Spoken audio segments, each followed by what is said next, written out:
Tonight, I'm going to tell you about a woman who made the most reckless vow of her life, and about the man who came to collect. This is a story about power, secrets, and a truth that was buried for 6 years. Stay until the end to find out what the price of that dare really was. And don't forget to hit like, comment what city you're watching from. Let's begin right now. The ballroom glittered like a wound. Lyanna Voss stood near the eastern wall, close enough to the action to appear engaged, far enough to remain invisible. She had perfected this position over the years, within arm's reach of society, never quite inside it.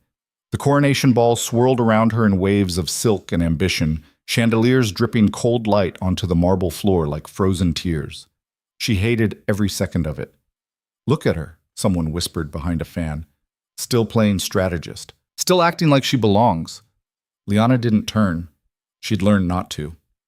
6 years away and she comes crawling back with nothing. No husband, no prospects, just charts and theories. The laughter was soft, polite, venomous. Lyanna's fingers tightened around the stem of her wine glass. She wasn't here by choice. The new king's coronation demanded attendance from every household of standing, and the Voss name, barely hanging on to relevance, required representation. Her father was too ill. Her brothers were too drunk. That left her. Always her. "I heard she tried to marry into the Drake line once," another voice murmured. "Can you imagine? Her? The Alpha King wouldn't have looked at her twice. He certainly never looked back after she disappeared." Lyanna's jaw clenched. She set the glass down on a passing servant's tray with more force than necessary. The clink echoed louder than it should have. Across the hall, Lady Maren Caldwell caught the sound and smiled. She was a viper in emerald silk, beautiful in the way sharp things are beautiful, all edges, no warmth. Her entourage clustered around her like ladies in waiting to cruelty itself. "Lyanna Voss," Maren called out, her voice cutting through the music. "Still sulking in corners? I thought 6 years in exile might have taught you how to socialize." The conversations around them faltered. Heads turned. Lyanna met Maren's gaze and said nothing. No witty retort? Maren tilted her head, feigning disappointment. "How tragic. I suppose strategy doesn't help much at parties, does it? You can't chart your way into a marriage proposal." The ladies around Maren giggled. Lyanna's pulse hammered in her throat. She knew this game, knew how it ended. The smart move was to smile politely, deflect, and retreat. The smart move was always retreat. But she was so tired of retreating. "I wouldn't expect you to understand strategy, Maren," Lyanna said quietly. "It requires thinking beyond the next insult." Maren's smile sharpened. "And yet here you are, 30 years old, unmarried, unremarkable. Tell me, what grand strategy led you to that?" The music seemed to dim. The entire eastern wing of the ballroom had gone quiet now, attention shifting like a predator scenting blood. Lyanna's hands trembled. Not with fear, with rage. "At least I don't throw myself at every titled man who enters a room," Lyanna said, her voice steady despite the fire building in her chest. "Desperation isn't a good look on anyone." Maren's expression froze. "How dare you?" "I dare because I'm already ruined in your eyes," Lyanna interrupted. "You've made that clear for years, so what's one more scandal?" The words came out before she could stop them, before she could think.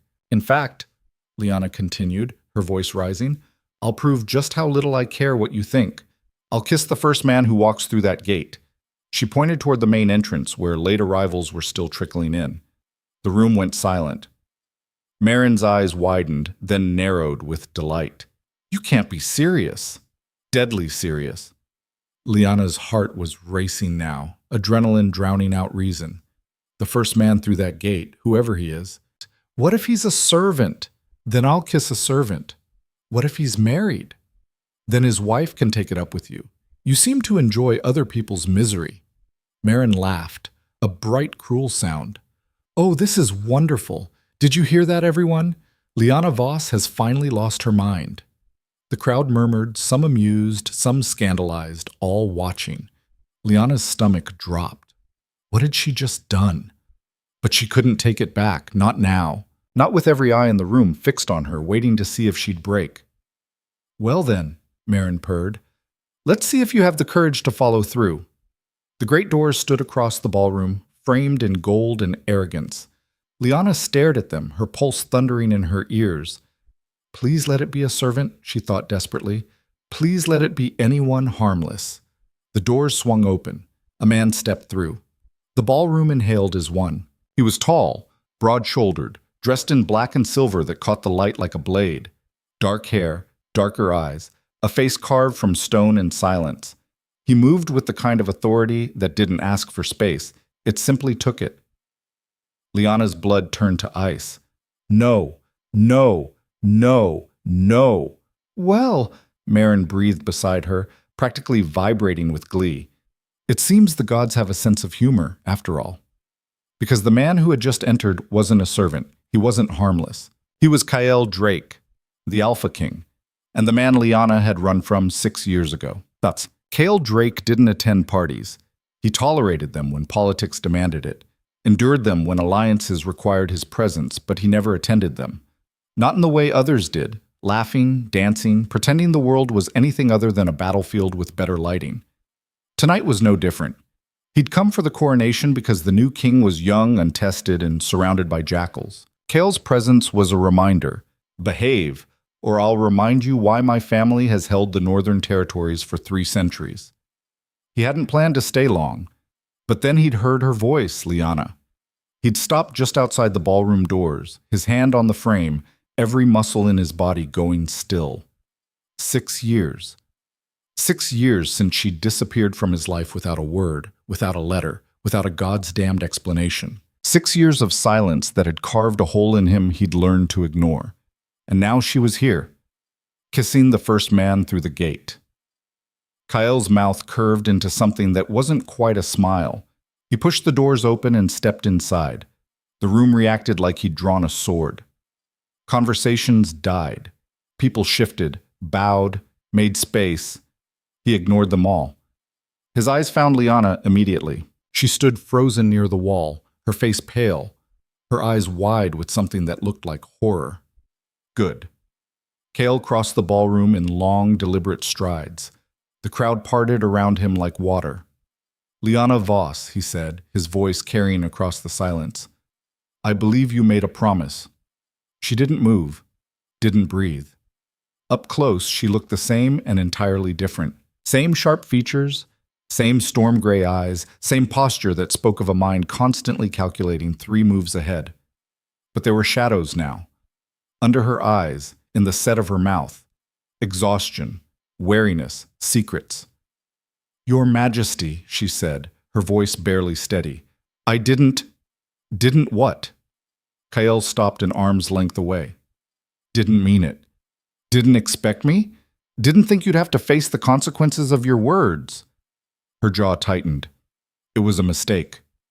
It was a vow, spoken in front of witnesses. He glanced around the ballroom where every single person was watching, breathless. You can't take it back now. I can refuse. You could, Kyle agreed. But then everyone here would know you're a coward as well as a liar. Lyanna flinched. Marin Caldwell stepped forward, eyes gleaming. Oh, this is delicious. The Alpha King himself. Lyanna, you really do have the worst luck. Kyle didn't look at her. Leave. Marin blinked. Excuse me? I wasn't speaking to you, and I don't care to start. Kyle's tone didn't rise, but the temperature in the room seemed to drop. Leave. Now. Marin's face flushed, but she backed away. Smart woman. Kyle returned his attention to Lyanna. Well? She met his eyes, and for a moment he saw the girl she'd been. Bold, brilliant, unafraid of him. Then the walls came back up. Fine, she said quietly. 1 kiss. Then you leave me alone. 1 kiss, Kyle agreed, but I don't make promises about what comes after. He stepped closer. Lyanna didn't retreat, but he saw her pulse jump at the base of her throat. 6 years. 6 years of wondering where she'd gone, why she'd left, whether she'd ever thought of him the way he'd thought of her, late at night when the work was done and the silence was too loud. Now she was here, and she owed him answers. But first, Kale cupped her face in one hand, his thumb brushing her cheekbone. She inhaled sharply, her eyes searching his. Still hate me? He murmured. I never hated you. Then why did you run? Her expression cracked, just for a second. You wouldn't understand. Try me. But she didn't answer, so Kyle kissed her. It wasn't gentle. 6 years of silence, 6 years of questions, 6 years of her ghost haunting every decision he made. All of it poured into the kiss. His hand slid into her hair, tilting her head back, and she gasped against his mouth. He expected her to push him away. She didn't. Instead, her hands came up, gripping the front of his jacket like she was drowning, and he was the only solid thing in the room. The ballroom had gone utterly silent. Kyle didn't care. For 6 years, he told himself he was over her, that whatever they'd had, friendship, affection, something more, was dead and buried. He'd been lying. When he finally pulled back, Lyanna's eyes were wide, her breathing unsteady. There, Kyle said softly. Debt paid. He stepped away, adjusted his jacket, and turned to leave. Behind him, Lyanna's voice was barely a whisper. Kyle. He stopped, but didn't turn around. Why did you come tonight? Because I heard you were here, he said, and I wanted to see if you'd finally tell me the truth. Then he walked out, leaving her standing in the center of the ballroom, the entire court staring, and no idea what storm she'd just unleashed. Lyanna stood paralyzed as the ballroom erupted into whispers. Her lips still burned, her heart still raced, and Cale Drake, the man she'd spent 6 years running from, had just kissed her in front of half the kingdom. Marin appeared at her side, eyes bright with malice. Well, I suppose you got what you wanted. Lyanna didn't respond. She couldn't, because Kale had asked the one question she'd hoped he'd never ask. Why did you run? And the answer was simple. She'd run because staying would have destroyed them both. She'd run because 6 years ago, on a night she could never forget, something had happened between them, something beautiful and terrible and irreversible.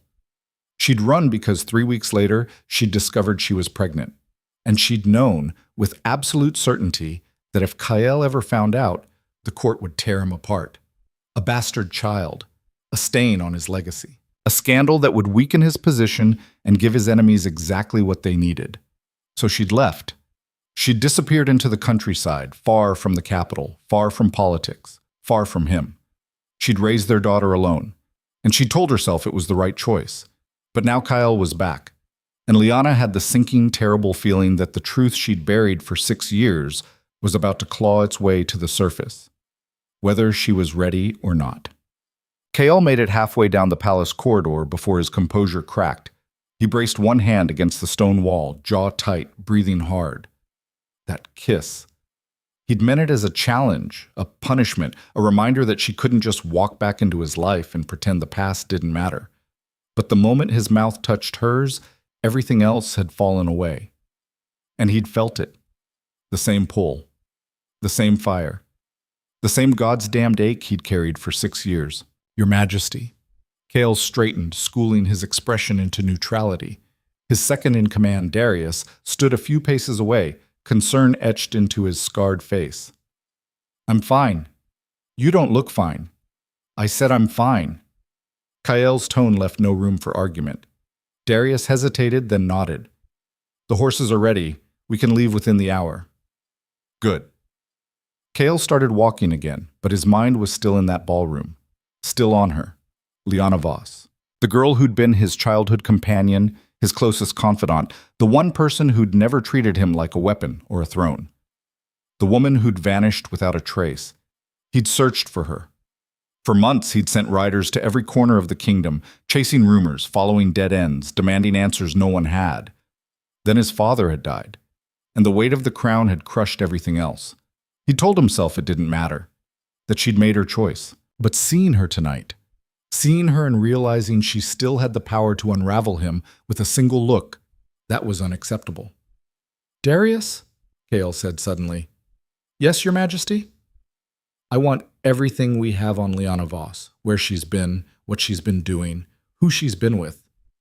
Darius's eyebrows rose. That might take time.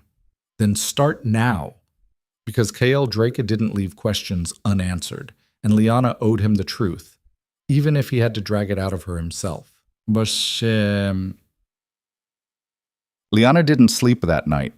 She sat in the cramped room she'd rented above a seamstress shop, staring at the candle burning low on the table, her mind racing in circles she couldn't escape.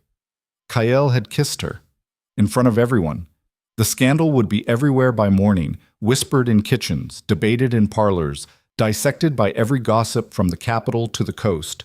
Lady Lyanna Voss and the Alpha King, locked in an embrace that had lasted far longer than propriety allowed. She pressed her fingers to her temples, trying to think. She should leave. Pack her things, slip out before dawn, disappear back to the countryside where she'd built a quiet life far from court and its poison. But she couldn't. Because tomorrow, she was supposed to meet with the new king's trade council. Her father had secured her a seat months ago, back when he still believed the Voss name meant something. It was a chance to prove her strategies had value, to earn coin her family desperately needed. If she ran now, that opportunity died. And more than that, Kael would come looking for her. She'd seen it in his eyes tonight, that sharp, unyielding focus he got when he decided something mattered. He'd looked at her the same way years ago, when they were young, and he'd insisted on teaching her to ride despite her protests that ladies didn't need such skills. "You're not like other ladies," he'd said then, grinning. "You're smarter, so stop acting afraid of a horse." She'd fallen off 3 times that afternoon. He'd caught her every time. Lyanna's throat tightened. She couldn't afford to remember him like that. Couldn't afford to let herself feel anything but the cold practicality that had kept her alive these past 6 years. A soft knock at the door made her jump. "Miss Voss?" The seamstress's voice filtered through the wood. "There's a man downstairs asking for you." Lyanna's pulse spiked. "What kind of man?" "Big one, says he's from the palace." Of course he did.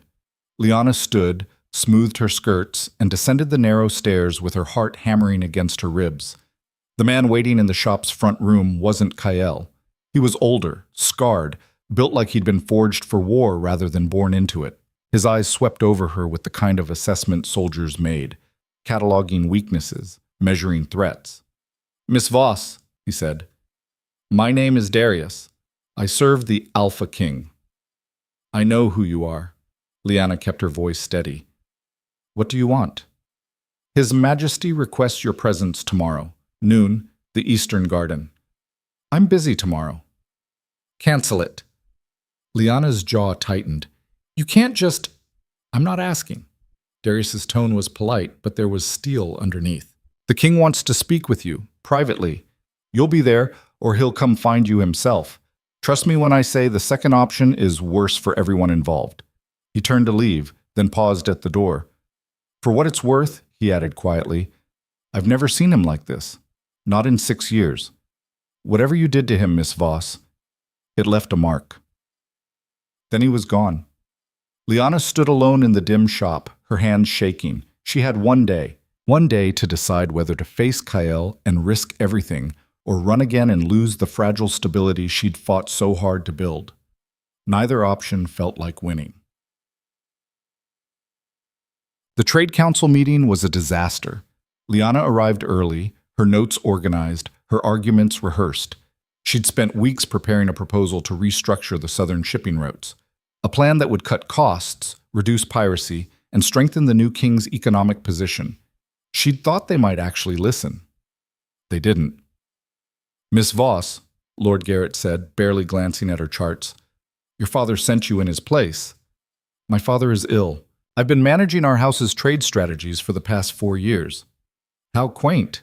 Garrett's smile didn't reach his eyes. "But this council deals with matters of national importance. Perhaps you'd be more comfortable discussing embroidery patterns with the ladies." The men around the table chuckled. Lyanna's grip tightened on her papers. "If you'd look at the data—" "We've looked," another lord interrupted. "Your proposal is interesting, but it relies on cooperation from merchants who have no incentive to change their current arrangements. They would if the Crown offered tariff reductions in exchange. The Crown doesn't negotiate with merchants like some common tradesmen." Lord Garrett leaned back in his chair. "We set terms. They follow. That's how power works, Miss Voss. Something you'd understand if you'd spent less time hiding in the countryside and more time learning how the capital actually functions." The words landed like a slap. Lyanna forced herself to breathe, to stay calm. My proposal would save the crown 30,000 gold annually.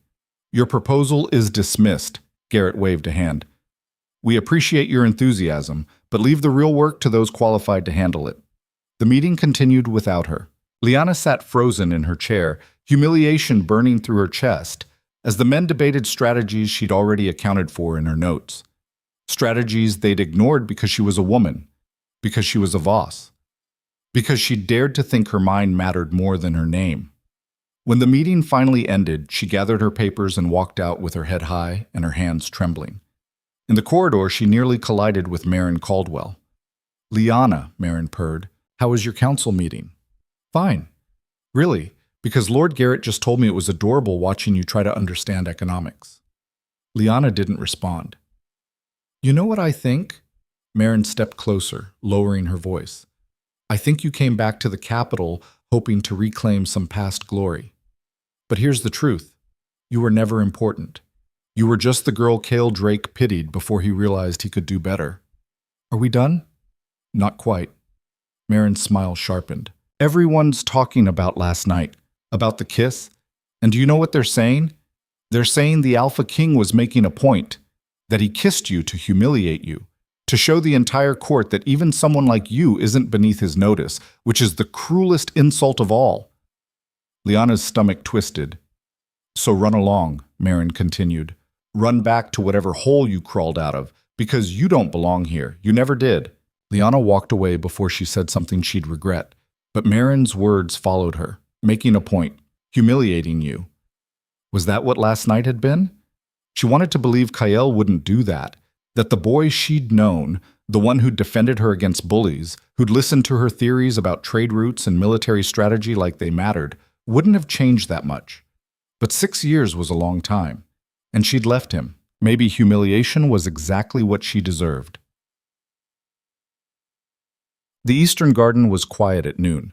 Lyanna arrived exactly on time, her nerves stretched thin, half expecting Kyle to have sent another summons just to watch her chase him across the city. But he was there, waiting. He stood near a stone fountain, dressed simply for once. No crown, no formal regalia, just dark clothing that made him look less like a king and more like the boy who'd once climbed trees with her to see who could get higher. He'd won, obviously. He always won. You came, Kale said when he saw her. You didn't leave me much choice. There's always a choice, Lyanna. You taught me that. She stopped a few paces away, keeping distance between them. What do you want? Answers. I don't owe you anything. You owe me everything. Kale's voice was quiet, but there was an edge to it. 6 years, Lyanna. You disappeared for 6 years without a word, no letter, no explanation. I sent riders across the entire kingdom looking for you. I didn't ask you to. I did it anyway. He took a step closer. Because I thought something had happened to you. I thought you were hurt, or worse. Do you have any idea what that was like?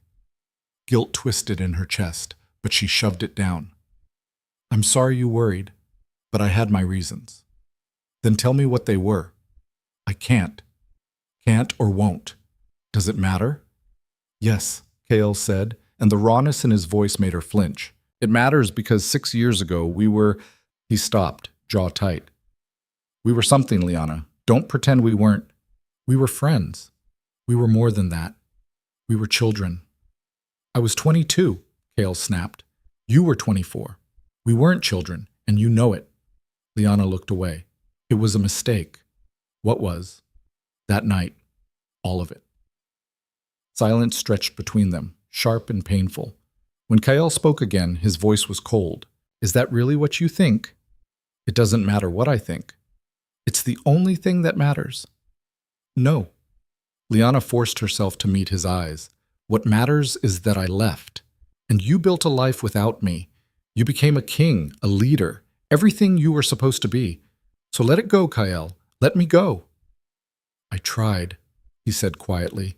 For 6 years I tried. And then you walked back into my life and made a reckless dare in front of half the court. And now I can't stop wondering. Wondering what? If you ever thought about me the way I thought about you. Lyanna's breath caught. She wanted to lie. To tell him no, she'd forgotten him the moment she left, that he'd meant nothing. but she'd never been good at lying to Kael. "Every day," she whispered. "I thought about you every single day." Something shifted in his expression. Hope, maybe, or pain, or both. "Then why did you leave?" "Because staying would have destroyed you." "That's not an answer. It's the only one you're getting." Kael stared at her, frustration and confusion warring in his eyes. Then he turned away, bracing his hands on the fountain's edge. "There's something you're not telling me," he said. "Something big." "There are a lot of things I'm not telling you. Lyanna, I have to go." She took a step back. "I shouldn't have come."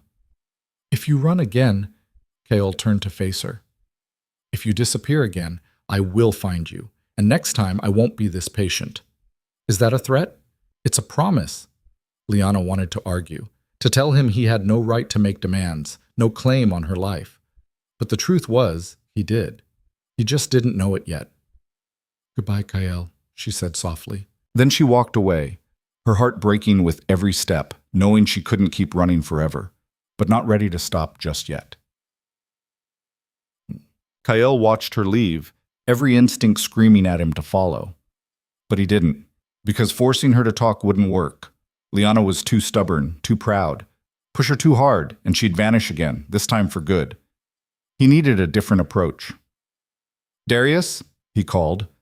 His second stepped out from the shadows near the garden wall. "Your Majesty." "Did you find anything?" "Some. She's been living in a village called Briarwood, small place 3 days' ride north. Keeps to herself mostly, no husband, no obvious ties." "What does she do for money?"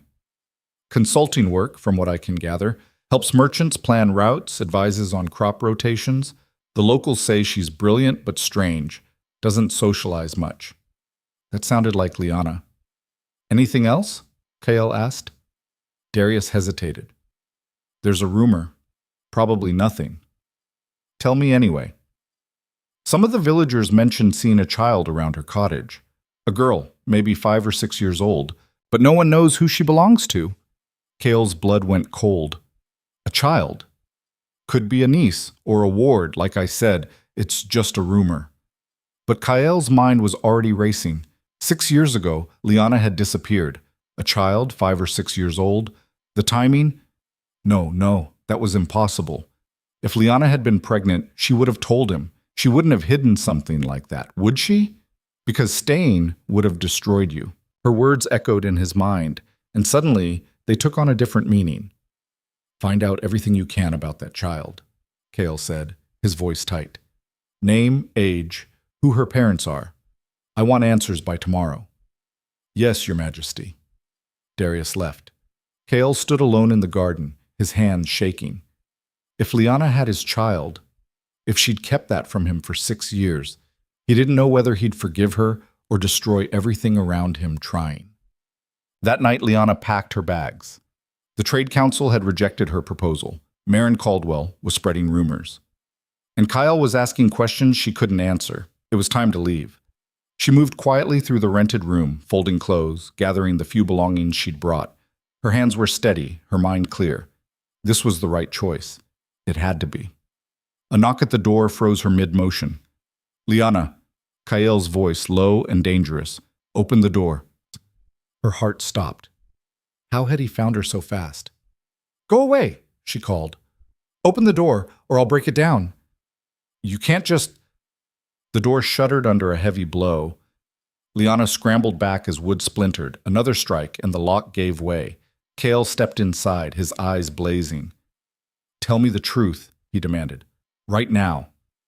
"I don't know what you're talking about." "The child in Briarwood. Who is she?" Lyanna's blood turned to ice. Don't lie to me." Kael crossed the room in 2 strides, gripping her shoulders. "I know you, Lyanna. I know when you're hiding something. So tell me the truth, or I swear I'll tear this entire city apart until I find it myself." She stared up at him, her mind racing, her defenses crumbling. She'd known this moment would come eventually. She just hadn't expected it to hurt this much. "Her name is Alara," Lyanna whispered. Kael's grip tightened. "And she's 5 years old." The silence that followed was deafening. Kael's face went pale, then flushed, emotions flickering too fast to name. Is she mine? His voice cracked on the question. Lyanna's eyes burned. Yes. The word hung between them like a blade. Kyle released her, staggering back. You... He couldn't seem to finish the sentence. You had my child, and you didn't tell me. I couldn't. You couldn't?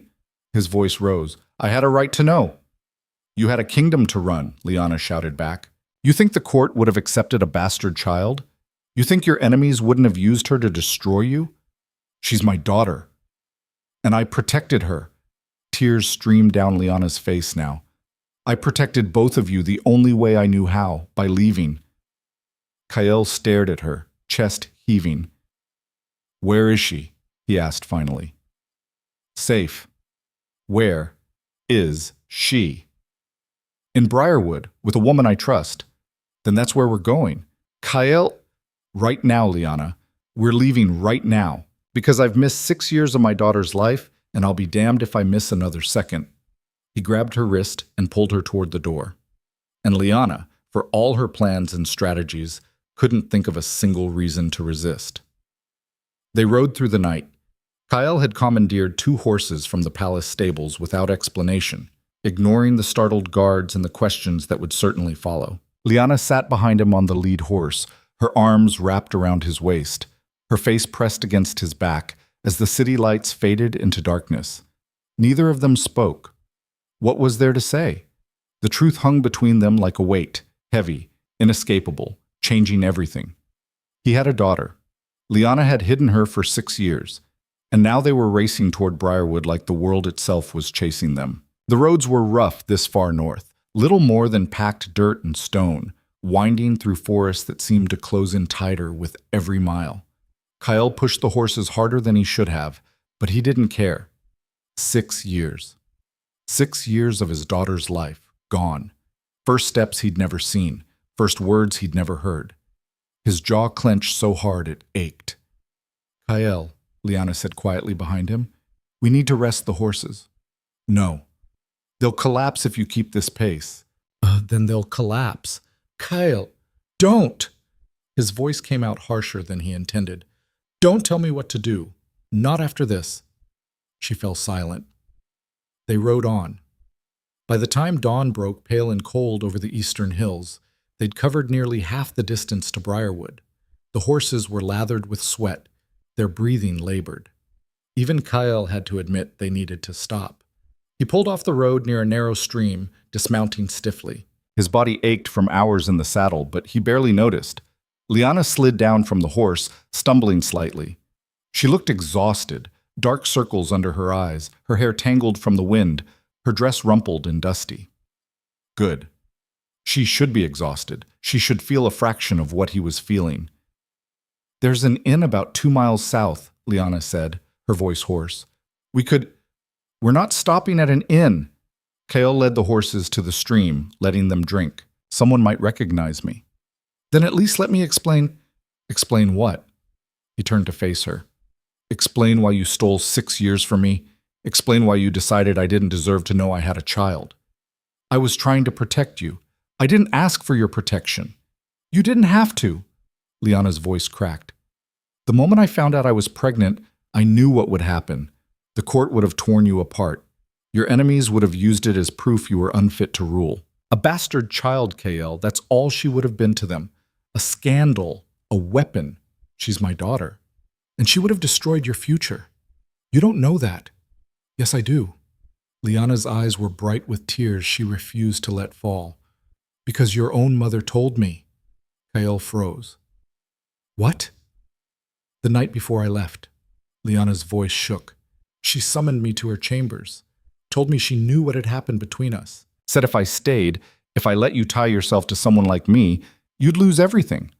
The court would never accept a Voss as your consort. Not with my family's debts. Not with my reputation. She said the kindest thing I could do was disappear. That's a lie. It's the truth. Lyanna wiped at her eyes roughly. She gave me money. Enough to start over. And she made me promise never to tell you. Kael's mind reeled. His mother had died 4 years ago, her final months consumed by illness. He'd never known her to be cruel, stern, yes, calculating when necessary, but never cruel. But he also knew how fiercely she'd protected the Drake legacy, and how much she'd valued power over everything else. Even if that's true, he said slowly, you should have told me. And what would you have done? Lyanna demanded. Defied her? Married me anyway? They would have forced you to choose, Kael, the throne or me. And we both know what you would have picked. You don't know that. Yes, I do, because you're a good king, and good kings don't throw away their kingdoms for what? Say it. Lyanna looked away. For someone who isn't worth it. The words hung in the air between them, raw and bitter. Kael wanted to argue, to tell her she was wrong, that she'd always been worth it. But the truth was more complicated than that, and they both knew it. We should keep moving, he said finally. We're losing time. Lyanna nodded, silent. They mounted again and rode north. Briarwood appeared just after midday, a small village tucked into the hills like something forgotten by the rest of the world. A few dozen cottages clustered around a central square, smoke rising from chimneys, chickens wandering loose in the dirt roads. It looked peaceful. Too peaceful. Kyle felt his instincts prickle, the same way they did before a battle. Where's your cottage? He asked. East edge of the village, past the mill. They rode through the square, drawing stares from the few villagers outside. An old woman sweeping her porch stopped mid-motion, eyes widening. A farmer leading a cart of hay pulled his horse to a halt, mouth falling open. They recognized Kael, or at least they recognized power when they saw it. Lyanna, a voice called. A middle-aged woman hurried toward them, her face pale with worry. She was stout, practical-looking, with graying hair pulled into a bun and flour dusting her apron. Marta, Lyanna said, relief flooding her voice. Is she... She's gone. The world tilted. What? Lyanna slid off the horse before it fully stopped, stumbling toward the woman. What do you mean, gone? She wandered off this morning. I only turned my back for a moment. She was playing in the garden, and then... Marta's voice broke. I've had half the village searching. We can't find her anywhere. Kael dismounted, his mind racing. How long has she been missing? Marta startled at his voice, taking in his face, his bearing, the authority radiating off him like heat. 4 hours, maybe 5, she whispered. And you didn't send for help? We did. But the nearest garrison is 2 days' ride, and where was she last seen? The North Woods, near the old quarry. Kael's blood went cold. He turned to Lyanna. What's in those woods? Her face had gone white. Wildlife. Mostly harmless, but what? There's been talk of wolves, and the quarry has old mining tunnels. If she went inside... Kael didn't wait for her to finish. He grabbed a coil of rope from his saddle, a blade from his belt, and started toward the woods at a run. Kyle, wait! Lyanna chased after him. You don't know the terrain. Then you'll guide me. We should get more people. There's no time. He turned to face her, and whatever she saw in his expression made her fall silent. That's my daughter out there, and I've already missed 6 years of her life. I'm not losing her now. Lyanna swallowed hard, then nodded. This way. They ran. On. The North Woods were dense, old-growth forest that swallowed sunlight and turned midday into twilight. Lyanna led the way, moving with a familiarity that spoke of years spent in these hills. Alara! She called, her voice echoing off the trees. Alara, can you hear me? No answer, just the whisper of wind through branches and the distant call of birds. How often does she wander off? Kael asked, scanning the underbrush. Never. Lyanna's voice was tight. She knows better. Marta watches her like a hawk. Then why today? I don't know. They pushed deeper into the woods, following a faint trail that might have been deer paths or might have been nothing. Alara, Lyanna called again. Kael's mind churned. A 5-year-old girl alone in the wilderness. His daughter. The daughter he'd never met. What did she look like? Did she have Lyanna's eyes, his hair? Did she laugh easily, or was she serious like her mother? Would she even recognize him if they found her? When, he corrected himself savagely, when we find her. There, Lyanna pointed ahead, where the trees thinned near a rocky outcropping. The quarry. They emerged into a clearing dominated by a massive pit in the earth. An old stone quarry, long abandoned, its edges crumbling and treacherous. Wooden supports jutted from the ground like broken teeth, and at the far end, a dark tunnel mouth gaped in the hillside. "Elara!" Lyanna screamed. This time, an answer came, a thin, high cry from somewhere deep in the tunnel. Lyanna started forward, but Kael grabbed her arm. "Wait! That's her!" "I know, but if the tunnel's unstable—" "I don't care!" Lyanna wrenched free. "That's my daughter." "And mine," Kael said quietly. The words stopped her. He met her eyes. "Let me go first. I'm heavier. If the floor's weak, better I find out before you're both trapped." Lyanna looked like she wanted to argue, but she nodded. Kael entered the tunnel. It was cold inside, the temperature dropping sharply as he moved away from daylight. The walls were rough-hewn stone, slick with moisture, and the floor sloped downward at an uncomfortable angle. "Elara?" he called. "Can you hear me?" Another cry, closer now. He followed the sound deeper into the darkness, one hand on the wall for balance, the other holding his blade ready. Not that a blade would do much good against a cave-in, but old habits died hard. The tunnel opened into a small chamber, and there, his daughter. She was curled against the far wall, her small body shaking. Even in the dim light filtering from the entrance, he could see she was in pain. Her skin was flushed, sweat beading on her forehead, and her breathing came in sharp, shallow gasps. "Elara," he said gently, "my name is Kael. Your mother sent me to find you." She looked up, and his breath caught. She had Lyanna's eyes. Storm gray, wide with fear and pain, but her hair was dark like his, and her features, sharp, determined even in distress. Those were his, too. "It hurts," she whimpered. "What hurts, sweetheart?" "Everything." Kael knelt beside her, his mind racing. She was burning up.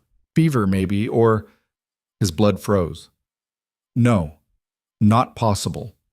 But he recognized the symptoms. The fever, the pain, the way her muscles spasmed under her skin. She was changing. "Lyanna!" he roared. "Get down here now!" Footsteps echoed in the tunnel, and then Lyanna was there, dropping to her knees beside Elara. "Baby, what's wrong?" "She's shifting," Kael said. Lyanna's face went white. "She can't be. She's too young. Look at her." Elara's eyes had started to glow, a faint amber light that pulsed in time with her heartbeat. Her fingers curled, nails lengthening into claws. The transformation had begun, and she was too young, too unprepared, too fragile to survive it alone. "This is impossible," Lyanna breathed. "Children don't shift until they're at least 10. Half-bloods sometimes shift early." Kael's voice was grim. "Especially under stress." "You're saying this is my fault?" Lyanna's voice rose. "Because I left her with Marta for one morning? I'm saying she's terrified and in pain, and if we don't help her through this, she'll die." The words hit like a physical blow. Lyanna stared at her daughter, horror and guilt warring in her expression. Elara screamed. The sound was inhuman, half child, half beast, and it tore at something primal in Kael's chest. "What do we do?" Lyanna asked desperately. "I need to guide her through it." Kael pulled off his jacket, rolling up his sleeves. "But she doesn't know me. She doesn't trust me." "Then I'll do it. You're human, Lyanna. You can't." "She's my daughter, and she needs an alpha," Kael's voice echoed off the stone walls. "Someone who can meet her instincts, match her strength, pull her back from the edge. You can't do that." Lyanna looked like he'd struck her, but she knew he was right. "Will it hurt her?" she whispered. "Yes." "Will she survive?" Kael met her eyes. "I'll make sure of it." He turned back to Elara, who was writhing now, her small body contorting as the shift tried to force its way through. "Elara," he said firmly. "Look at me." She did, her glowing eyes unfocused and wild. "I know you're scared. I know it hurts. But I'm going to help you, okay? I need you to trust me." "I don't know you," she gasped. "I know, but your mother does, and she trusts me. Can you do that? Can you trust me for her?" Elara's gaze flicked to Lyanna, who nodded, tears streaming down her face. "It's okay, baby," Lyanna whispered. He'll keep you safe. Alara looked back at Kael, and something in her expression shifted. Recognition, maybe, or instinct. Okay, she breathed. Kael let his own shift begin. It was a controlled transformation, just enough to let his alpha presence fill the space, to meet Alara's wild instincts with something stronger, steadier. His eyes glowed amber. His canines lengthened. Power radiated from him in waves. And Alara responded. Her breathing slowed slightly, her body recognizing the presence of a stronger wolf. That's it, Kael murmured. Follow my lead. Don't fight it. Let it happen. He placed his hands on her shoulders, and the connection snapped into place. Alpha and child. Father and daughter. The bond he'd never known existed flared to life, burning bright and fierce and absolute. And for the first time in 6 years, something in Kael's chest that had been broken clicked back into place. This was his daughter, his blood, his to protect. I've got you, he whispered. I've got you, and I'm never letting go. The transformation ripped through Alara in a final wave of agony. She screamed, and Kael held her through it, every muscle in his body straining as he anchored her to reality, to safety, to him. When it was over, a small wolf cub lay panting in his arms, dark fur, gray eyes, exhausted but alive. Lyanna sobbed. Kael gathered Alara carefully, cradling her against his chest, and looked at Lyanna. She's okay, he said quietly. She made it. Lyanna reached out with shaking hands, stroking Alara's fur. Thank you, she whispered. Kael didn't respond, because now, holding his daughter, feeling the bond between them thrumming like a live wire, he understood exactly what Lyanna had taken from him, and he didn't know if he could ever forgive her for it. They carried Alara back to the village in silence. She'd shifted back to human form halfway through the journey, small and limp in Kael's arms, unconscious from exhaustion. Marta met them at the cottage, her face crumpling with relief. Thank the stars. She needs rest, Kael said shortly. Quiet. And water when she wakes. He laid Alara on the small bed inside, tucking a blanket around her carefully. She looked so small, so fragile. His daughter. He stood there for a long moment, just watching her breathe, his hands shaking with aftershocks of adrenaline and emotion he couldn't name. Behind him, Lyanna spoke quietly to Marta, explaining what had happened. First shift, yes. So young, how is that possible? Doesn't matter now. She's safe. Kael turned abruptly and walked outside. The sun was setting, painting the sky in shades of orange and red. The village was quiet, peaceful, oblivious to the fact that everything had just changed. Lyanna followed him out. Kael, don't. You saved her life. I'm her father. His voice was flat. That's what fathers do. I know you're angry. Angry? He turned to face her, and whatever she saw in his expression made her step back. I'm not angry, Lyanna. I'm furious. You stole 6 years from me, 6 years of her life, and today I almost lost her before I even got to know her. Do you understand that? Yes. No, I don't think you do. Kael's voice rose. I held my daughter for the first time while she was dying. I guided her through her first shift, not knowing if she'd survive it. And you were the one who decided I didn't deserve to be there from the beginning. I was protecting I don't care. The words came out as a roar. I don't care what you thought you were protecting. You made a choice that wasn't yours to make, and now I have to live with the consequences.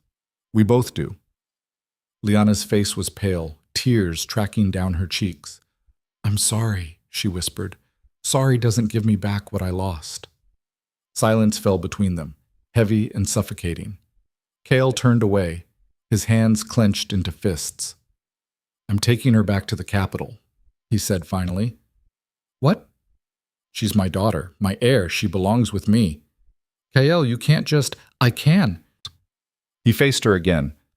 I'm the Alpha King. I can do whatever I want.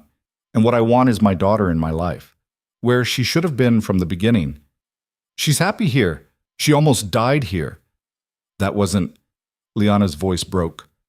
That wasn't because of me. The shift would have happened anywhere. But I wouldn't have been there to save her if I hadn't found out she existed. Khal's voice was cold. Think about that, Lyanna. Think about what would have happened if I'd never come to that ball. If I'd never kissed you. If I'd never learned the truth. Lyanna's face crumpled. So yes, Khal continued, I'm taking her back. Tomorrow. And you can come with us, or you can stay here. But either way, Alara's coming with me. You can't make me choose between my daughter and my life. You made me choose 6 years ago. Consider this fair. He walked past her, back toward the cottage, leaving her standing alone in the fading light. Inside, Alara stirred. Khal sat on the edge of the bed, brushing hair back from her forehead. She blinked up at him, confused and exhausted. Who are you? She mumbled. Khal's throat tightened. Someone who should have been here a long time ago, he said quietly. Go back to sleep, sweetheart. You're safe now. Alara's eyes drifted closed, and Khal sat there in the darkness, his daughter's hand in his, and wondered how he was supposed to forgive the woman who'd given him everything and taken it away in the same breath. Morning came too soon. Khal hadn't slept. He'd spent the night sitting beside Alara's bed, watching her chest rise and fall, still half convinced she might disappear if he looked away. Every small sound she made, a whimper, a shift in position, had him on edge, ready to guide her through another transformation if her body demanded it. But she'd slept peacefully. And when dawn light crept through the cottage window, she opened her eyes and looked directly at him. You're still here, she said, her voice small and hoarse. I'm still here. Mama said you're a king. Khal's mouth twitched. She did she?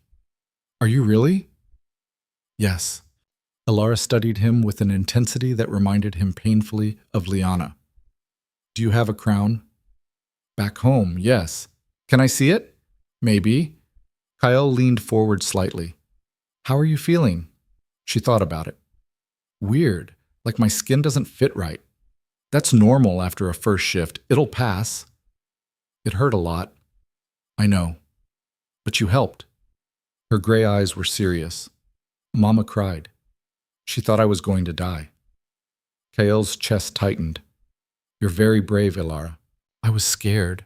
Being scared and being brave aren't opposites. You can be both at the same time. She considered this, then nodded solemnly. The door opened and Lyanna stepped inside. She looked like she hadn't slept either. Her eyes were red-rimmed, her hair pulled back hastily, her dress wrinkled. When she saw Alara awake, relief flooded her face. Baby, she breathed, crossing the room to kneel beside the bed. How do you feel? Weird, Alara repeated. But okay, I think. Lyanna gathered her daughter into her arms, holding her tight. Alara squirmed after a moment. Mama, you're squishing me. Sorry, I just... Lyanna pulled back, cupping Alara's face in her hands. You scared me so much. I didn't mean to. I know. Lyanna kissed her forehead. Are you hungry? Marta made breakfast. Can the king come too? Lyanna's gaze flicked to Khal, something complicated passing through her expression. If he wants to, she said quietly. Khal stood. I need to speak with your mother first. Alone. Alara's face fell. Are you leaving? No. The word came out more forcefully than he intended. I'm not leaving, I promise. That seemed to satisfy her. Lyanna led him outside, closing the door softly behind them. The village was waking up, smoke rising from chimneys, voices carrying on the morning air, the clatter of farm work beginning. You stayed all night, Lyanna said. She's my daughter. I know. She wrapped her arms around herself. Thank you. Khal looked at her, really looked at her. At the exhaustion carved into her features, the fear still lingering in her eyes, the way she held herself like something might shatter at any moment. He was still furious with her, but he also understood in a way he hadn't before the weight she'd been carrying alone. We need to talk about what happens next, he said. You said you're taking her back to the capital. I am. And me? Lyanna's voice was barely above a whisper. What about me? Khal was quiet for a long moment. That's your choice, he said finally. You can come with us. Live at the palace. Be part of Alara's life the way you have been. Or you stay here, and I'll bring her to visit when I can. Lyanna flinched. That's not a choice. That's an ultimatum. No, an ultimatum would be me saying you'll never see her again if you don't come. I'm not doing that. Cale's voice was steady, but there was steel underneath. But I won't let her grow up hidden anymore. She's my heir, Lyanna. The court needs to know she exists. They'll destroy her. They'll try. Cale's eyes hardened. And I'll make sure they fail. You can't protect her from everything. Watch me. The words hung between them, absolute and unyielding. Lyanna looked away, her jaw working. I need time to think, she said. You have until noon, then we're leaving. That's not enough time. It's 6 years more than you gave me. Cale's voice was quiet, but the hurt in it was unmistakable. So yes, Lyanna, it's enough. He walked away before she could respond. By mid-morning, word had spread through Briarwood that the Alpha King was in their village. People gathered in small clusters, whispering, stealing glances at Marta's cottage. Some looked curious, others looked afraid. All of them looked uncertain about what it meant. Kael ignored them. He was sitting on the cottage steps, sharpening his blade, when Darius arrived with 3 other riders. Your Majesty. Darius dismounted, his expression carefully neutral. You left in something of a hurry. I had a reason. I'm sure you did. Darius glanced at the cottage. Is it true about the child? Yes. And her mother? Is currently deciding whether she's coming back with us or staying here. Darius absorbed this. The court is going to lose their minds. Let them. With respect, sire, it's not that simple. A bastard heir. She's not a bastard, Kael interrupted coldly. She's my daughter, and anyone who calls her anything else will answer to me personally. Darius held up his hands. Understood, but you'll need a strategy. The council, the noble houses, they'll use this against you if you're not careful. Then I'll be careful. And the mother? Kael's jaw tightened. What about her? If you want to legitimize the child, you'll need to marry her. The words landed like a stone in still water. Kael hadn't let himself think that far ahead. Hadn't let himself consider what it would mean to bind himself to Lyanna permanently after everything she'd done. One problem at a time, he said roughly. Darius looked like he wanted to argue, but he was smart enough not to. The cottage door opened and Alara peeked out. Mama says you should come eat, she announced. Kael sheathed his blade. Tell her I'll be there in a moment. Alara hesitated, then patted down the steps to stand in front of him. She was wearing a simple dress, her dark hair braided, her feet bare. She looked so much like Lyanna, it hurt. Are those your soldiers? She asked, eyeing Darius and the others. They are. Are they mean? Darius's mouth twitched. Not unless we have to be. Alara studied him seriously. Mama says mean people are just scared people who forgot how to be nice. Your mother's a wise woman. I know. Alara turned back to Kael. Are you scared? The question caught him off guard. Sometimes, he admitted. Of what? Lots of things. Like what? Kael crouched down to her level. Like not being a good enough father to you. Alara cocked her head. But you saved me yesterday. That's different. How? Being a father is more than just keeping you safe. It's teaching you things, helping you grow, being there when you need me. Can you teach me about wolves? Alara's eyes lit up. I don't know anything about being one. It just happened. Something in Kael's chest cracked open. Yes, he said quietly. I can teach you about wolves.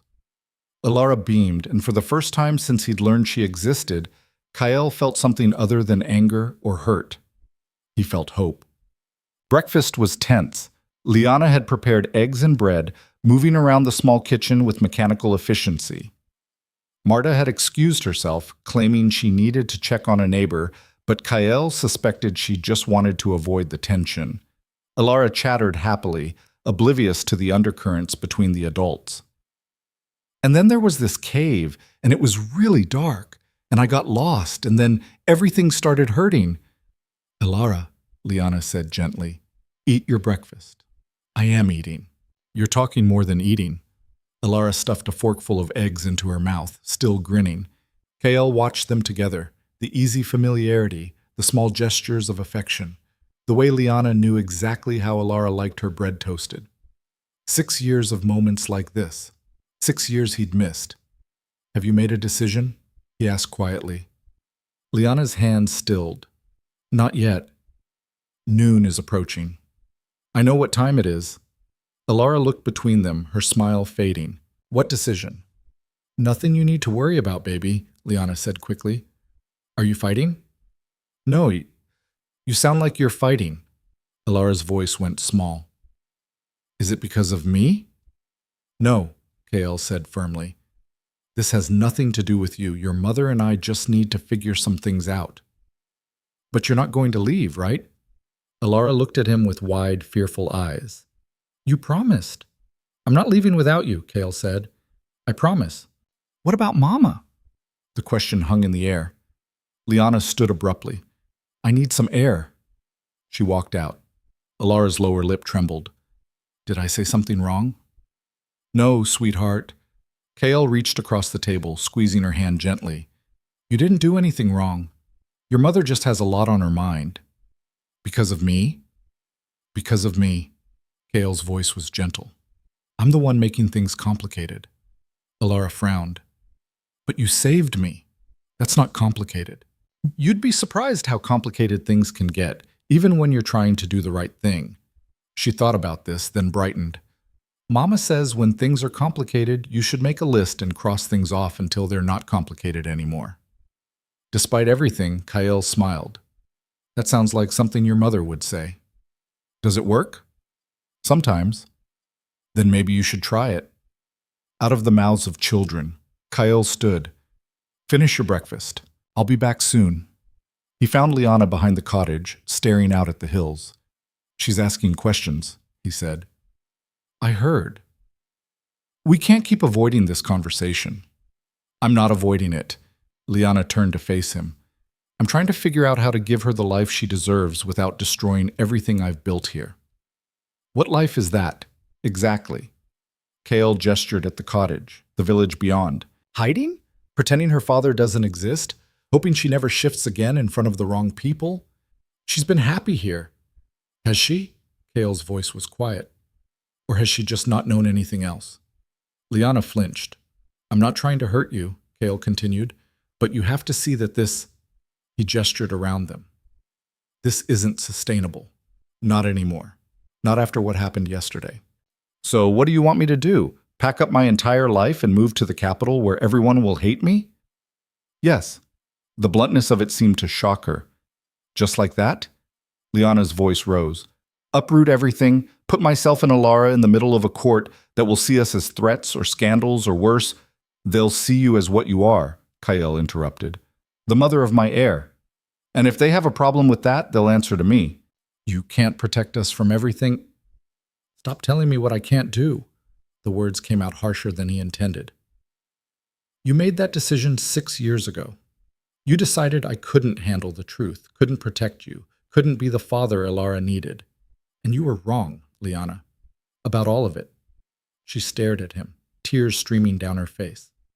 "I was trying to protect you," she whispered. "I didn't need protection. I needed you to trust me." "Your mother said—" "My mother was wrong." Kael's voice was flat. "And even if she wasn't, even if marrying you would have cost me the throne, I would have chosen you anyway." Lyanna's breath caught. "You don't mean that." "Yes, I do." Kael stepped closer. "I would have chosen you, and I would have chosen our daughter, and I would have found a way to make it work, because that's what you do when you love someone. You don't run, you fight." "Love?" Lyanna's voice broke on the word. "Yes, love." Kael's hands clenched at his sides. "I loved you 6 years ago, and it didn't just disappear because you did. It sat in my chest like a wound that wouldn't heal, and every time I thought I was over it, something would remind me of you, and it would tear open all over again." "Kael, so don't tell me I can't protect you. Don't tell me the court will destroy us, because I will burn that entire palace to the ground before I let anyone hurt you or Alara. Do you understand me?" The silence that followed was deafening. Lyanna stared at him, her eyes wide, her breathing unsteady. "You still love me?" she whispered. I never stopped. She made a sound that was half laugh, half sob. "You're such an idiot." "Probably. I've spent 6 years convinced you hated me. I wanted to hate you." Kale's voice was raw. "It would have been easier. And now? Now I'm still furious with you, and I still love you. And I still have no idea how those two things can exist at the same time." Lyanna laughed, tears streaming down her face. "Welcome to my entire existence for the past 6 years." Before Kyle could respond, she closed the distance between them and kissed him. It wasn't gentle. It was desperate, messy. 6 years of grief and longing and fury, all poured into one moment. Her hands fisted in his shirt, and his arms came around her, pulling her close, holding her like she might vanish again if he let go. When they finally broke apart, both of them were breathing hard. "I'm coming with you," Lyanna said. "What?" "To the capital. I'm coming with you." She wiped at her eyes roughly. "You're right. About all of it. I can't keep hiding. And Alara deserves to know her father, to know where she comes from." "And the court?" "Let them try something." Lyanna's eyes flashed. "I've survived 6 years alone. I can survive them." Kale cupped her face in his hands. "You won't have to survive alone. Not anymore. Is that a promise?" "It's a vow." She kissed him again, softer this time, and for the first time in 6 years, Kale felt like he could breathe. They left Briarwood 2 hours later. Alara rode in front of Kyle, her small hands gripping the reins he held, chattering excitedly about everything they passed. Lyanna rode beside them on a second horse, Darius and the guards flanking them at a respectful distance. Marta had cried when they said goodbye, making Lyanna promise to write, to visit, to take care of herself. "And you," she'd said, pointing at Kyle. "You take care of them, both of them." "I will," he'd promised. Now, riding south toward the capital, Kyle felt the weight of that promise settle over him like armor. The court would be a battleground. The moment he presented Alara as his heir, the moment he claimed Lyanna publicly, there would be challenges. Questions about legitimacy, about bloodlines, about his judgment. Let them come. He'd faced armies. He'd faced assassins. He'd faced the weight of a crown he'd never asked for. He could face a few bitter nobles. "Kyle?" Lyanna's voice pulled him from his thoughts. "Yes?" "What happens when we get to the capital? Really?" He looked at her. "I call a council meeting. Present Alara. Announce my intentions." "Which are?" "To legitimize her. Claim her as my heir, and—" He hesitated. "And what?" "Marry her mother, if she'll have me." Lyanna nearly fell off her horse. "What?" "You heard me. You can't just— We haven't even discussed—" "I'm discussing it now." Kale's voice was calm. "Marry me, Lyanna." "That's not a proposal. That's a command." "Then consider it both." Alara twisted in the saddle to look up at him. "Are you asking Mama to marry you?" "Yes." "Does that mean we'll all live together?" "Yes." "In a palace?" "Yes." Alara's eyes went wide. "Can I have my own room?" Despite the tension, Kyle laughed. "You can have 10 rooms if you want." "What about a library? Mama says libraries are important." "As many libraries as you want." Alara turned to Lyanna. "Mama, say yes." Lyanna looked between them, her daughter's hopeful face, Kyle's steady gaze, and something in her expression softened. "You're both impossible," she said. "Is that a yes?" Kyle asked. "It's a—" She stopped, then smiled despite herself. "It's a yes, on one condition." "Name it." "You teach Alara everything about being a wolf, everything you know, because I can't do that for her." "Done. And you don't shut me out. Not from the council, not from decisions about Alara's future, not from anything. We do this together, or we don't do it at all." Kyle nodded slowly. "Together." "Then yes," Lyanna said. "I'll marry you." Alara cheered. Darius, riding behind them, looked vaguely amused, and Kyle felt something he hadn't felt in 6 years. Complete. The capital came into view 3 days later. They'd ridden hard, stopping only when necessary, pushing through fatigue and the early autumn cold. Elara had shifted once more during the journey, briefly, triggered by exhaustion, and Kyle had guided her through it with the same steady patience he'd shown in the cave. She was getting stronger, learning faster than he'd expected, and every moment he spent with her made the fury at what he'd missed burn brighter. But he was learning to live with it. As they approached the palace gates, a crowd had gathered. Word had traveled ahead of them, apparently. The guards who'd stayed behind had talked, servants had gossiped, and now half the court was assembled to witness the Alpha King's return, with a woman and child in tow.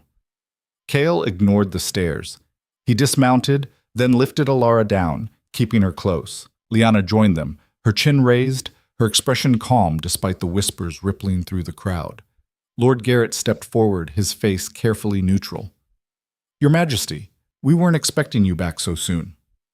"I had urgent business to attend to," Kale's voice carried across the courtyard. "Business that concerns the future of this kingdom." Garrett's eyes flicked to Elara. "And this is—" "My daughter," Kale said clearly. "Elara Drake, my heir." The courtyard erupted.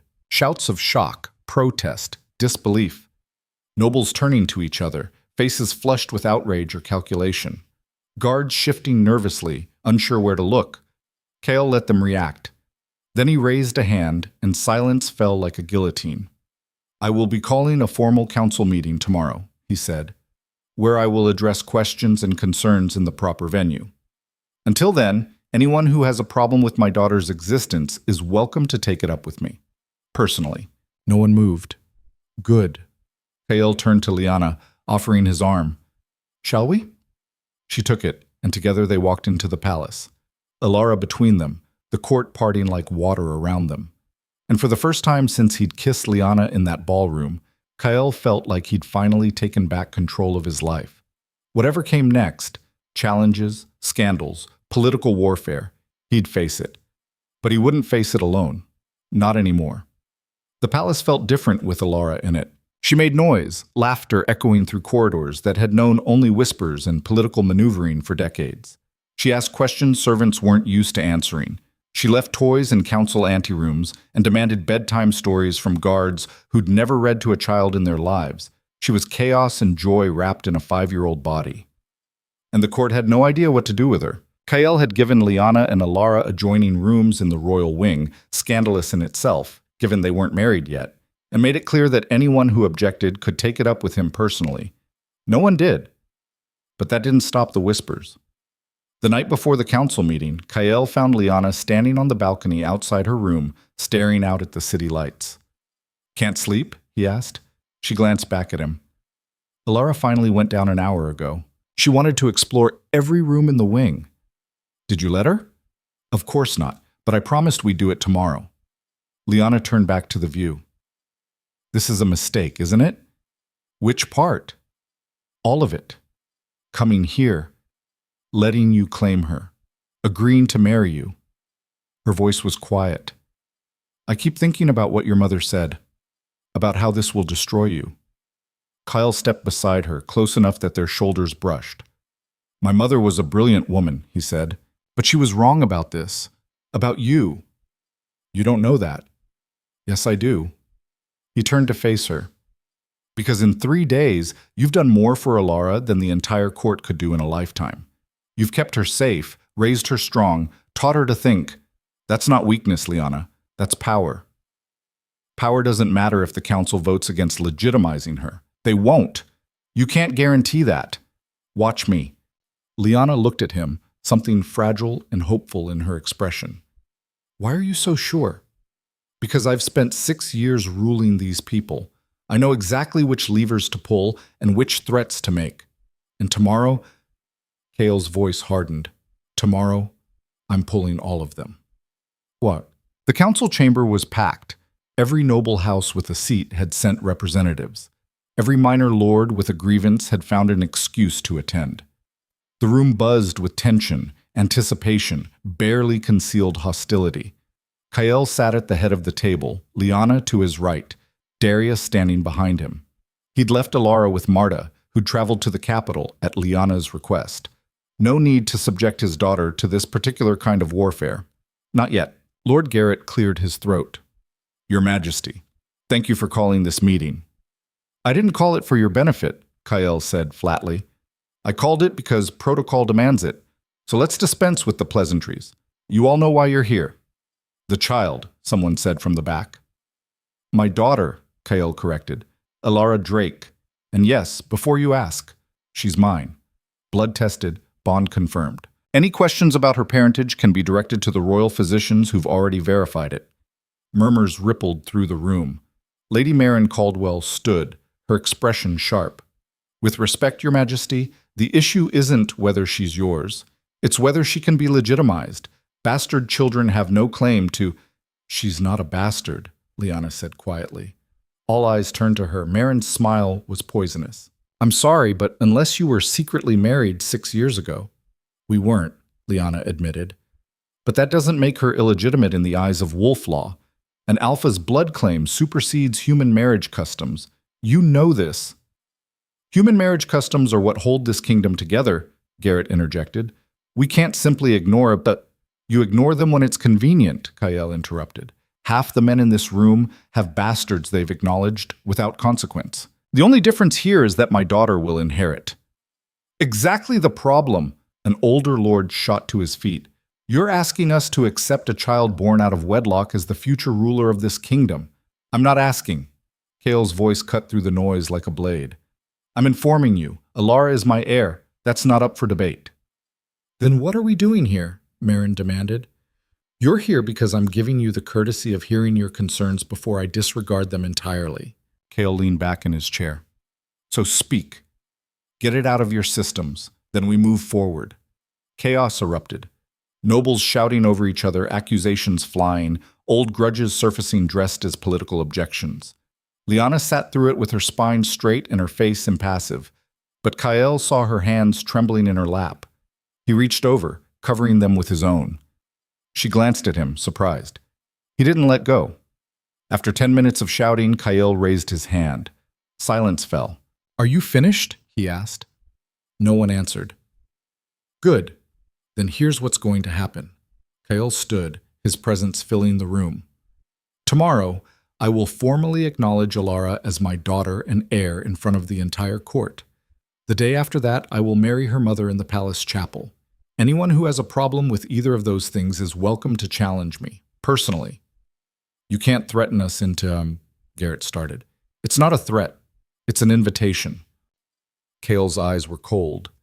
Any noble who believes I'm unfit to rule because I chose to claim my child is welcome to prove it, in the old way. Single combat. Winner takes the throne. The room went deathly quiet. Single combat challenges were legal, technically, but hadn't been invoked in over a century. They were brutal, bloody, and usually fatal for the challenger. You're insane, someone whispered. Probably, Kael agreed, but I'm also very, very good at not dying. So, any takers? No one moved. Didn't think so. Kael sat back down. Lyanna, do you have anything to add? She blinked, clearly not expecting to be called on. Yes, actually. She stood, her voice steady despite the hostile stares.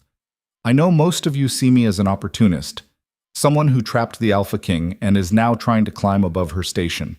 And honestly, I don't care what you think of me. But Lyanna is innocent. She didn't ask to be born into this, and she deserves better than to be used as a political weapon by people who've never even met her. Easy to say when you're about to become queen, Marin shot back. I never wanted to be queen, Lyanna said quietly. I wanted my daughter to be safe, that's all. But if becoming queen is what it takes to protect her from people like you, then I'll do it, and I'll be better at it than you think. Marin's face flushed. Garrett cleared his throat. With all due respect, Miss Voss, it's Lady Voss, Kael corrected coldly, and soon it'll be Queen Lyanna. So I'd suggest you start using the proper forms of address. Garrett's mouth snapped shut. Kael looked around the room, meeting each pair of eyes in turn. This meeting is over. You have your orders. Adjust accordingly. He stood, offering his arm to Lyanna. She took it, and they walked out together, leaving the council chamber in stunned silence. In the hallway, Lyanna finally let herself breathe. That was brutal, Kael supplied. I was going to say terrifying. You handled it well. I threatened a room full of nobles. Good. They needed threatening. Lyanna laughed, the sound edged with hysteria. I can't believe you challenged them to single combat. I meant it. I know. That's the terrifying part. She stopped walking, turning to face him. Kael, you can't actually fight every noble who objects. Watch me. That's not sustainable. It is if I win. He cupped her face in his hands. Stop worrying. I've been planning this for 3 days. I know exactly what I'm doing. Which is? Making it clear that anyone who threatens my family threatens me. And I'm not someone people want to threaten. Lyanna's breath caught. Family? You, Elara, and whoever else comes along. His thumb brushed her cheekbone. We're building something here, Lyanna. Something that'll outlast all those bitter old men in that room. And I don't care how many fights I have to win to protect it. She kissed him, quick and fierce. I love you, she whispered. I know. He smiled. You told me 6 years ago, right before you ran. Lyanna froze. I never... You did. You thought I was asleep, but I heard you. His expression softened. It's part of why I couldn't let you go. Because I knew you loved me, and I couldn't understand why that wasn't enough. Kyle? It's okay. He kissed her forehead. You're here now. That's what matters. The formal acknowledgement ceremony was held in the throne room. Every noble, every servant, every guard in the palace was required to attend. Kael had made that clear. This wasn't optional. This was history being written, and everyone would witness it. Elara stood beside Kael on the dais, wearing a dress Lyanna had commissioned, deep blue silk that matched her father's formal robes. She looked tiny next to him, but she held herself with a poise that surprised everyone watching. Kael had spent the morning coaching her. You don't have to say anything, he told her. Just stand there and look like you belong. Can you do that? I always belong, Elara had replied seriously. Mama says belonging isn't about what other people think. It's about knowing who you are. She was definitely Lyanna's daughter. Now standing before the assembled court, Kael raised his voice.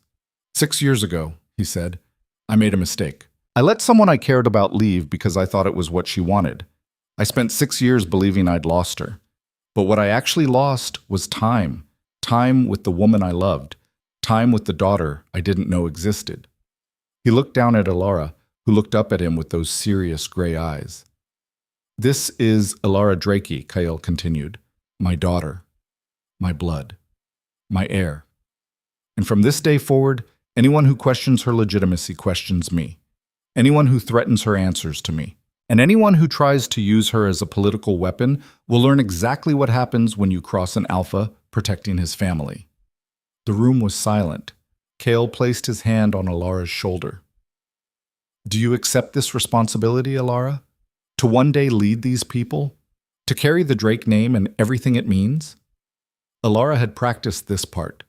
They'd rehearsed it a dozen times, but standing there in front of hundreds of staring faces, she looked terrified. Kael squeezed her shoulder gently. You belong here, he murmured, too quiet for anyone else to hear. Remember? Elara took a shaky breath, then she nodded. I accept, she said, her voice small but clear. The court erupted, some in applause, some in outrage, most in stunned silence. Kael didn't care.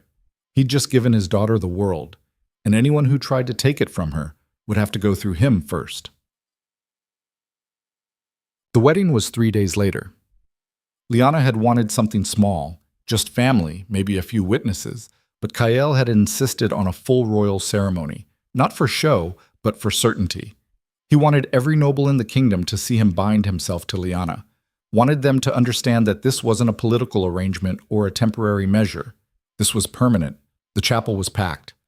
Lyanna stood at the altar in a dress that had taken an army of seamstresses 2 days to complete. Cream silk with silver embroidery, traditional but not ostentatious.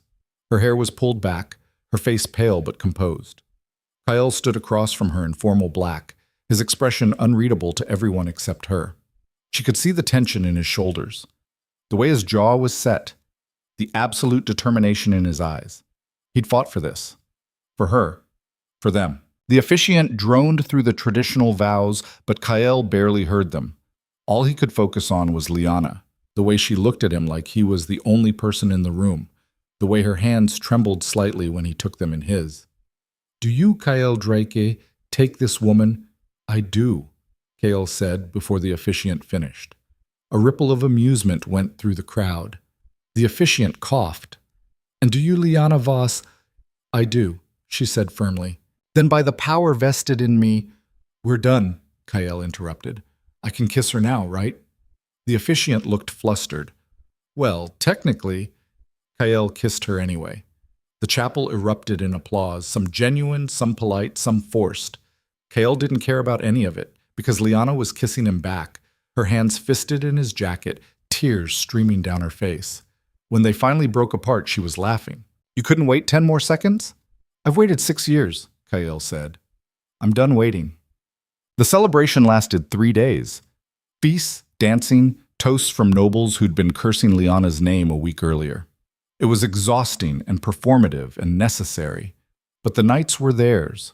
On the 4th night, after the last guests had finally left and the palace had fallen quiet, Kael found Lyanna in their chambers. Their chambers now, officially, staring at the massive bed like it might bite her. "Having second thoughts?" he asked. "About marrying you?" "No." She turned to face him. "About whether I can actually do this, be queen, navigate the court, raise Alara in this environment? Yes, constantly." Kael crossed the room, pulling her into his arms. "You're already doing it," he murmured against her hair. "You've been doing it since the moment you walked back into my life. I threatened Lady Marin at dinner tonight. I heard. I was proud. That's not normal.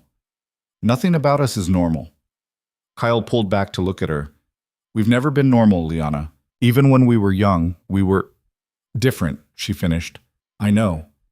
Different isn't bad. Tell that to the council." "I will, repeatedly, until they believe it." Lyanna smiled despite herself. "You're impossible." "You married me anyway. Temporary insanity." "Permanent insanity," Kael corrected. "You're stuck with me now." She kissed him, soft and sweet and full of promise. "Good," she whispered, "because I'm not going anywhere." And then, 5 years passed. Alara grew into a fierce, brilliant 10-year-old who could debate trade policy with council members and shift into wolf form with the same ease other children showed learning to read. She had Kael's confidence and Lyanna's strategic mind, and the court had learned to respect her, if not love her. The nobles who'd objected loudest to her legitimization had either fallen in line or been slowly edged out of power. Kael had proven to be as ruthless politically as he'd promised to be, and Lyanna had proven to be a better queen than anyone expected. Together, they'd restructured half the kingdom's trade agreements, implemented new protections for smaller houses, and quietly dismantled the systems that had made Lyanna's exile possible in the first place. It hadn't been easy. There had been fights, public and private.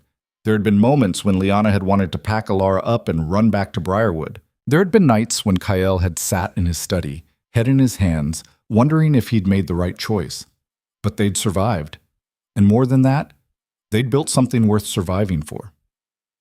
On a cold winter morning, Lyanna sat in the royal chambers, nursing their second child, a son they'd named Marcus, who'd arrived screaming into the world 3 months earlier. Kael stood at the window, watching snow fall over the capital.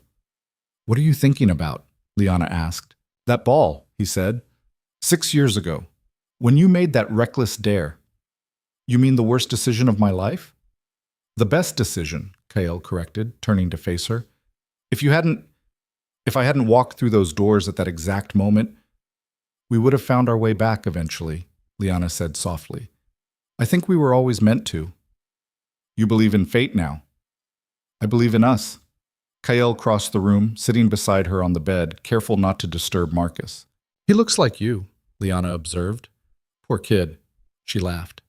"You're impossible." "You've mentioned that." Outside, the city stretched in all directions. Thousands of lives, thousands of stories, all woven together under the Drake banner. And at the center of it all, a family that shouldn't have existed, built from secrets and scandal, and a kiss at a coronation ball that had changed everything. "Kael," Lyanna said quietly, Hmm? Thank you. For what? For not giving up on me, even when I'd given up on myself. Kyle leaned over, kissing her forehead gently. I couldn't, he said simply. You're the only thing I've ever wanted that I wasn't willing to lose. Alara burst through the door without knocking, a habit they'd been trying to break her of for years. Father, you promised to spar with me this morning. Oh. She stopped short, seeing Marcus asleep in Lyanna's arms. Is he still sleeping? He just fell asleep, Lyanna whispered. Babies sleep a lot, Alara observed. You slept a lot when you were a baby too, Kyle said. Did I? Alara looked skeptical. Like a stone. She crossed to the bed, peering at her brother with the serious concentration she brought to everything. He's small, she announced. He'll grow, Kale assured her.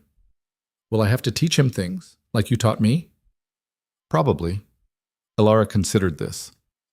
Okay, but he better be a good student. Lyanna caught Kyle's eye, and they both smiled. This. Messy mornings, sleepless nights, a daughter demanding sparring time, and a son who'd only just learned to sleep through the night. This was what they'd fought for. Not crowns or titles or political power. This. Family. Come on, Kyle said, standing. Let's go spar before your mother decides we're too loud. I already think you're too loud, Lyanna said mildly. Alara grinned. See? Mother agrees with me. Mother always agrees with you.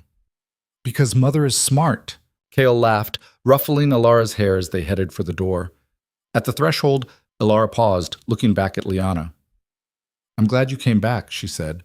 That night at the ball. I'm glad you stayed. Lyanna's throat tightened. Me too, baby, she whispered. Me too. The door closed behind them, and Lyanna sat alone with Marcus sleeping peacefully in her arms. Outside, snow continued to fall. Inside, warmth settled around her like a blanket. And for the first time in 6 years, maybe for the first time ever, Lyanna Drake felt like she was exactly where she belonged. The kingdom had tested them. The court had challenged them. The past had tried to destroy them. But they'd survived it all. And they'd done it together. In a world ruled by power and legacy, they'd proven that the boldest choice, the most unstoppable force, was choosing each other. Again and again and again. No matter what came next.